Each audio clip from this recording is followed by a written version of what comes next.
Hey, this is Ryan. Can you hear me? Yep, I can hear you. Okay. So let's see. Okay, it's happened again. Jonathan, are you? Yep.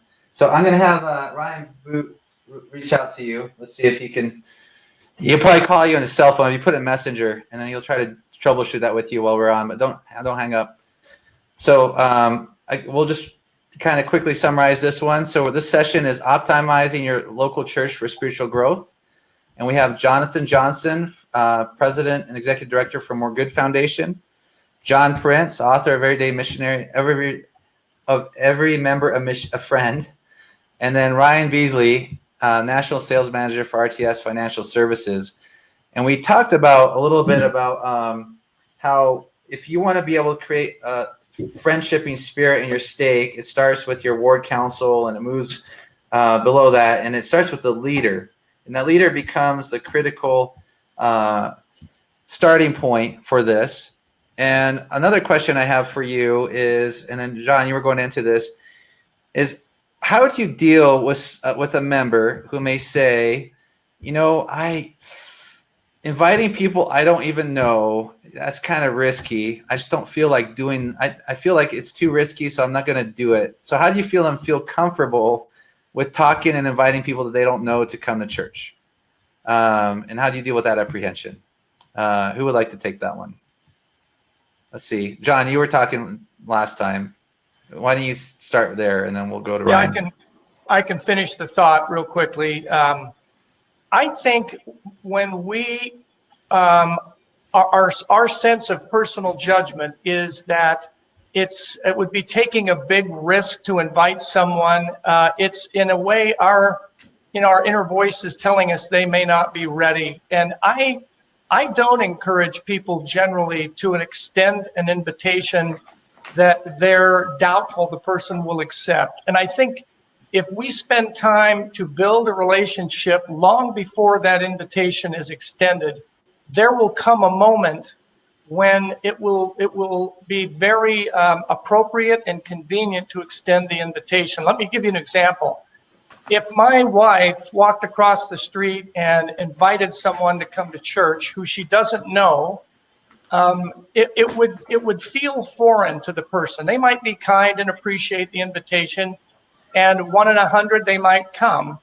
But a different way to do it would be to walk the neighborhood a half a dozen times, go on a bike ride, do a few things together so that they're on a first name basis. And then if my wife had to teach a Relief Society lesson or speak in church, she could follow up and say, Brenda, I tell you, I've got to teach a class Sunday, and frankly, I'm scared to death. Would you come and just give me some moral support? And in that sense, she's appealing to a relationship, and it's not like she's asking the other person to forsake their religion. She's coming to help a friend. And we overlook the power of that, the bridge of friendship, that role it can play in our missionary work. Let me stop there. No, that's great, because you can do that online as well, where if you reach out to someone and the first thing you do is say, message me, and give me your number, they're going to say, who are you? Why are you doing this? It's going to be really awkward. Yeah. And so the same principles apply. And Ryan, I'd love to get your feedback here. Is how would you tell someone, they're like, well, I don't want to put this Elders Quorum event online because I'm afraid that, I don't know who can come to it. And I worry about that. What would you tell them? I feel like if they're nervous to put that online, they're probably not comfortable on Facebook, probably altogether. They're probably people that don't post very often because they're not comfortable with it. You got to try to teach them that that's an easy way to do missionary work and to invite people to events and just posting it out there. We do a lot of that. We're in Kansas City, so there's nobody in our neighborhood or the neighborhood next to us or the other neighborhood next to us that are really LDS. So we have 5 kids. They run the neighborhood, and people know that we have the big Mormon family on the street, and we try to Facebook friends with all of our neighbors.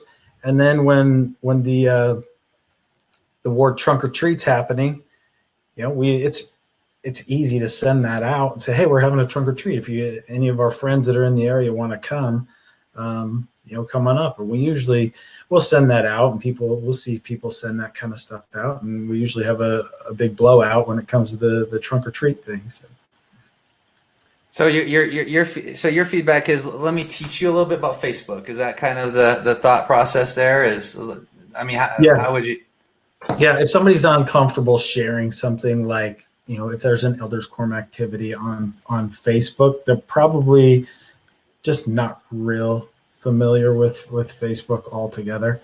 And I think if it's an Elders Quorum, because guys aren't really good Facebook shares. I mean, really, the women are great at it, and it's probably a lot easier for them to share some type of event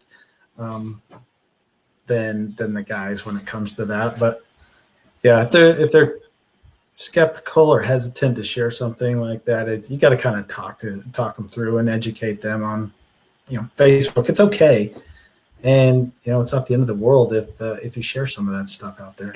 Make it positive. It's got to be positive, look good. So let me ask you one more thing, and Jonathan, is whenever I can hear you, I'm going to start sending questions your way, and hopefully Ryan's helping you out. But so changing a culture, and we talked about the ward council moving it down. What kind of training? Because you can train and you could talk, but then you also have to be able to help them learn. What have you found out as a leader to prepare your ward and help them grow from a training? What's the best way to train them so they can get experience and to making these steps on helping other people? Friending, social media, and being friends, right? Allowing friendshiping, and building that ecosystem of friendship. So as people come, they feel the love. Jonathan, what's John? What would be your advice of how do you implement a training program? So, I'll share something with you. We saw when we were on our mission in Colombia, we found members who were very engaging with the congregation in approaching people that they didn't know. And what we would do whenever we found them doing that is we would pull them aside and thank them for their missionary conduct and explain to them what we saw them do that we liked. So we were reinforcing the behavior. And in fact, one time I had an interview in an afternoon in a South American country with some missionaries. When the interviews were over, I had scheduled a member to come in and see me at 2:00. And the member had no idea what the appointment was for and probably was worried that the mission president wanted to talk to her. Well, we brought her in, and my wife and I told her that she had developed a legend among the missionaries as being a very outspoken and kind member missionary. And in praising her, we had no idea we would triple her zeal for sharing the gospel and, being a good, friendly member with the congregation. And I think that local leaders can do the same thing. When we see members exhibiting or displaying the behavior that we're looking for, we recognize them, we praise them for it, and that reinforces what the ward council had talked about as a vision for a friendly ward. I really like that, because taking yourself and trying to do digital missionary work is tough. And you're putting yourself out there, you're trying to do something that is takes discipline. It takes, getting out of your box. And then if you're not thanked, or if you don't have any other feedback mechanism that shows that's positive, the person won't do it. So being able to appreciate and thank people as they do that, that's amazing. And Ryan, what have you found? Because you've seen that different people have different levels of expertise with social media, and they're trying to understand how it works. What have you found the best way, as you're a leader and you're trying to implement a program where you can be able to help people that may not completely see the vision? How do you help them see that vision, and how do you help them, continuously move down that path? It might be slower than faster, but what have you seen worked? And you've seen this a lot, I think. We talked about in callings where you're called to maybe do social media, but you don't like Facebook. and then you have to go through that, right? So what is the best way to work with people like that in that calling? I mean, we talked about this the other day.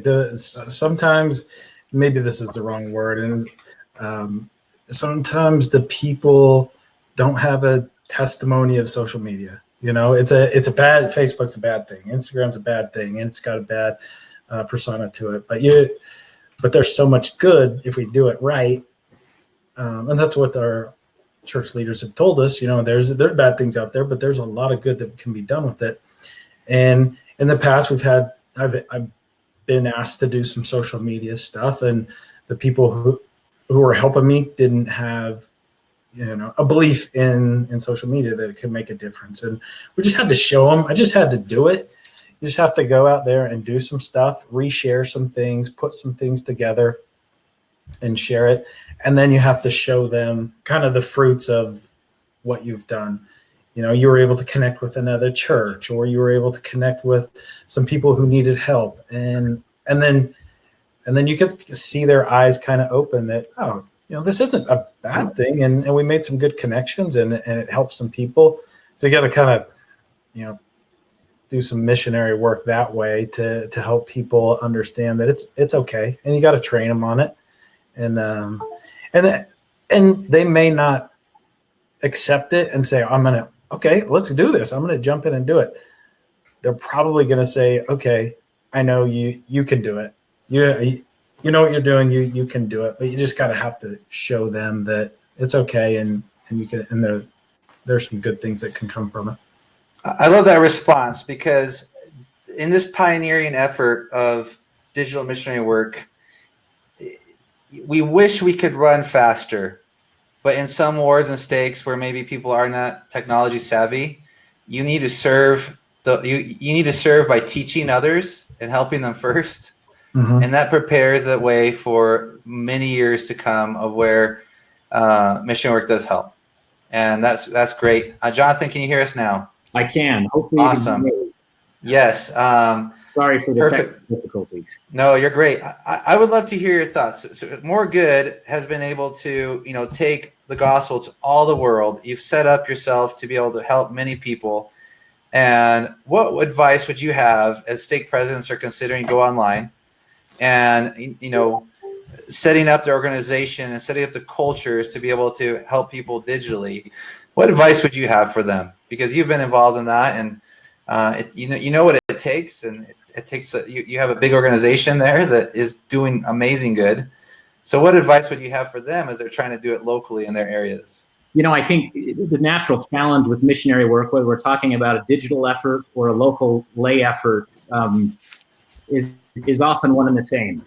But in a digital context, one of the challenges we have is if we take conventional ways of doing mission work. For example, chapter 9 in Preach My Gospel is the finding section of finding chapter. It's wonderful, and it's filled with great suggestions that missionaries deploy or employ in their missionary service. But the behaviors online are different, and that different behavior, this is often a new place for stake presidents, a new place for bishops to both understand that they're not indigenous to this social way of living, and they have a right to be apprehensive. But one of the challenges is if we simply make a lateral move of what we do in a conventional way and move it over into a stake or a word, we might stumble a bit, because the behaviors online, and if we consider the audience, for example, now, while Facebook has an audience that continues to move slowly up in age, it is still overwhelmingly, digital media is consumed by a younger audience. And a younger audience that behaves differently than maybe we would normally as stake leaders or ward leaders behave. So understanding that may mean that a stake president or a bishop seeks counsel from young people. I think we often, in our zeal or our desire to do missionary work, get ahead of ourselves a little bit, or it may be top down, where the gospel is as much about pulling as it is about pushing. And so every ward, every stake have people, including young people, who want to be heard and considered, and who have a perspective about how to behave in this environment that would be welcome or should be welcomed by leaders. So at Moregood, you mentioned the organization. Most of my staff are under the age of 26. And one of the hard things for me to realize as a leader of that organization, that even as a lay leader, what is sometimes difficult for me and for us is to surrender what we think is the best way forward. And instead of being prescriptive or assuming we know, seek to gather from those who may be younger than us, less experienced, as the world would categorize experience, and gather and learn from them. So most of my staff are under the age of 26. And the hard pill for me to swallow, Stephen, was when I realized that if I like something, the chances are not going to work very well. Yeah. That's a hard horse pill to swallow. And if I don't like it, the chances are it's going to work really well. But I think, I really wish I could have heard the other brothers' commentary. But I think what we all need to remember, and what John led this session off with, is missionary work is not fabricated. If we seek to fabricate missionary work, we're doing it the wrong way. And so I think if we love people, if we accept people, if we encourage them, if we embrace them, if we look to 3 Nephi 18 is our mantra, that it is our command from the Savior to invite all to join with us and cast none aside, and let him do the judging, then this will happen normally and naturally. So I think the tendency that a stake leader might have, and I've been in that position and in a ward position, is this pressure to do missionary work with one goal in mind, and that goal is baptisms, because that's what we report. Baptisms is what we report. But there's got to be a goal that goes beyond baptism. And sincerity has got to be the goal. Love has got to be the goal. And covenant path has got to be the goal, which extends beyond baptism. So I love that, because you're setting the stage of culture and you're educating. And sometimes, as we've gone through this digital missionary path, we feel like the stake leader needs to know, he receives this knowledge, and they have to transmit it and teach everybody. But in the case of digital, because it's not necessarily gospel doctrine, this is like technology understanding, opening, like you said, to the younger, maybe younger and maybe more tech savvy, but learning from them and then helping the church grow. It's humility. It's leader becoming humble, right? And involving others. So I think that's beautifully said. And then Ryan, you also talked about how you need to help everybody grow and progress in that perspective. So then we appreciate your time here. And Jonathan, what other technology-wise, this is new for different stake presidents, what are the key things that you need to put in place as a stake that you may not have in place to be able to go live, to be able to go online, to be able to help people share the gospel online? Right, this is new for you, and they might have that question. What would you tell them? You have a technology organization set up to do that, but what would you suggest to them? Well, I think we all do, and this isn't. When we started 15 years ago, technology was more difficult. Creating of content was more complex. This is a very easy environment to participate, both in the production and consumption of content. And so it's not as complex as maybe someone who hasn't had technology at their hip for the last 20 or 30 years might feel it is. But they have a right to be apprehensive. And the reasons they have a right to be apprehensive is our young people, our members, are being influenced by 250 voices a day. I think when I went through high school, by the end of my high school experience, I had been influenced by 250 people, full stop, right? So they have a right to be apprehensive. There's a lot of dangers associated with those who seek to influence us for good or for evil. So seeking to understand and have an objective in mind. What's the objective? Well, for every stake president, for every bishop, that objective may be different. But here's what I would suggest. When I was serving as a bishop, I had a choice to make. I could insist that youth either come to a fireside in our home, which we would do each month, or that I get to see them on Tuesday nights and Sundays. Or I could live where they live. But that was a conscious decision I had to make. And what I mean by that is, I think sometimes historically, we have presented messaging in the church that has required people to come through a narrow bandwidth or controlled source of information.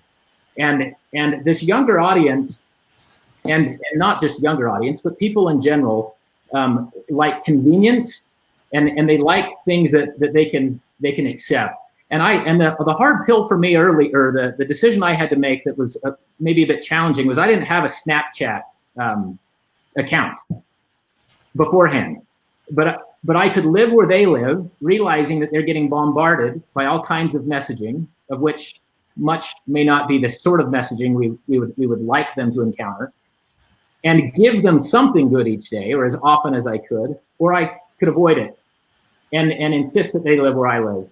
Now, that may be a departure for some lay leaders to venture into a place where they can stay connected to their membership. But I observed that I knew what was happening in members' homes and in members' lives, high points and low points, more quickly because of my digital connectivity through social networks and being connected that way than ward councils, elders quorum presidents, and Relief Society presidents, almost without exception. Now, there were times where maybe something slipped through the cracks, but the point is, this is a wonderful way to connect. We are no longer bound by geographical constraints that historically we were, meaning our members are connected to people that are outside of ward and state boundaries, and they're influenced and influencing people beyond our ward and state boundaries. So as stake leaders and ward leaders, we have to decide, are we going to approach this with maybe a more narrow approach, which is, how does this benefit my geographical stake? Or how does this build the kingdom, gather Israel, and benefit our members? And that has to happen through connectivity.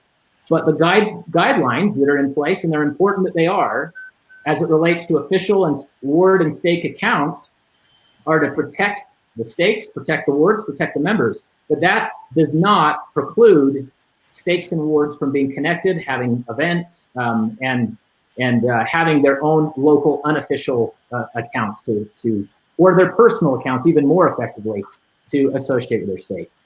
Oh, I love that. I love that feedback. Thank you, everyone, for this, for your advice, and we appreciate it. And we're gonna have to end here because we're on top of 30 minutes. So thank you very much. Appreciate it. Thanks, Steve. Thank you.